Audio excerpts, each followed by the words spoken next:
इस वीडियो में हम बात करेंगे पुष्यभूति वंश या वर्धन वंश के बारे में। गुप्त वंश के पतन के बाद जिन नए राजवंशों का उद्भव हुआ उनमें मैत्रक, मौखरी, पुष्यभूति, परवर्ती गुप्त, गौड़ प्रमुख।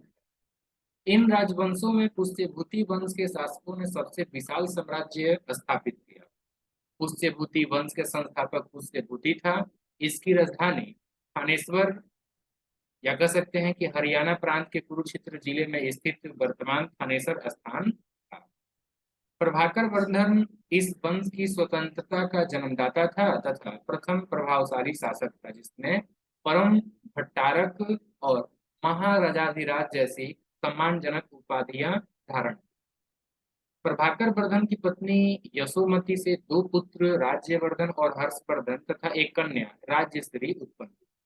राज्यश्री का विवाह कन्नौज के मौखरी राजा ग्रह वर्मा के साथ हुआ। मालवा के शासक देवगुप्त ने ग्रह वर्मा की हत्या कर दी और राज्यश्री को बंदी बनाकर कारागार में डाल दिया। राज्यवर्धन ने देवगुप्त को मार डाला, परंतु देवगुप्त के मित्र गौड़ नरेश शशांक ने धोखा देकर राज्यवर्धन की हत्या कर दी।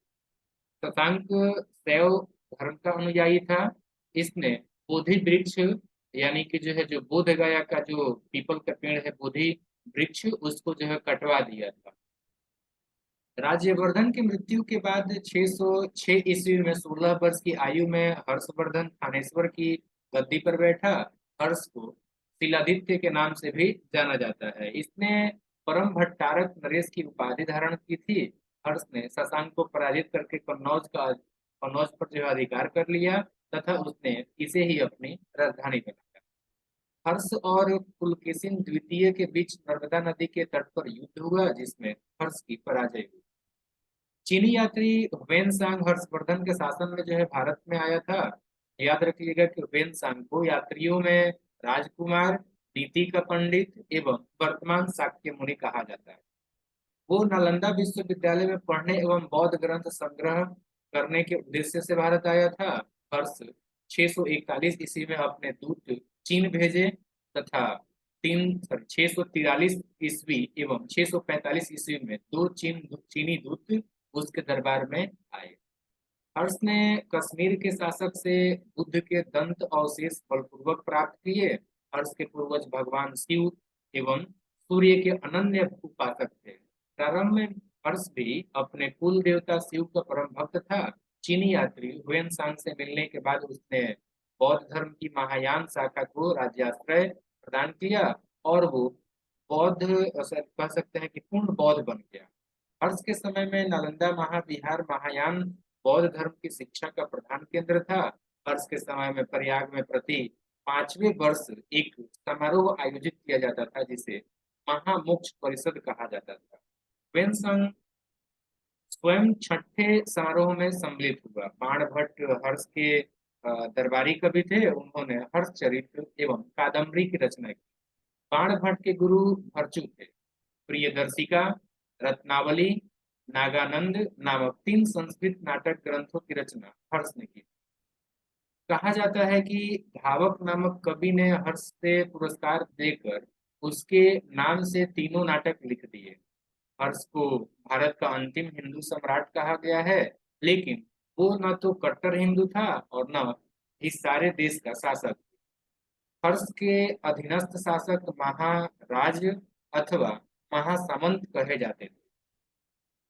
हर्ष के मंत्रिपरिषद की मंत्री को सचिव या फिर अमात्य कहा जाता था। प्रशासन की सुविधा के लिए हर्ष का साम्राज्य कई प्रांतों में विभाजित था। प्रांत को भुक्ति कहा जाता था। प्रत्येक भुक्ति का शासक राज स्थानीय, परिक अथवा राष्ट्रीय कहलाता था। भुक्ति का विभाजन जिलों में था। जिले का संज्ञा था। जिले की संज्ञा थी विषय, जिसका प्रधान विषयपति होता था। विषय के अंतर्गत कई पाठक यानी कि आधुनिक तहसील होते थे। ग्राम शासन की सबसे छोटी इकाई थी। ग्राम शासन का प्रधान जो है ग्रामा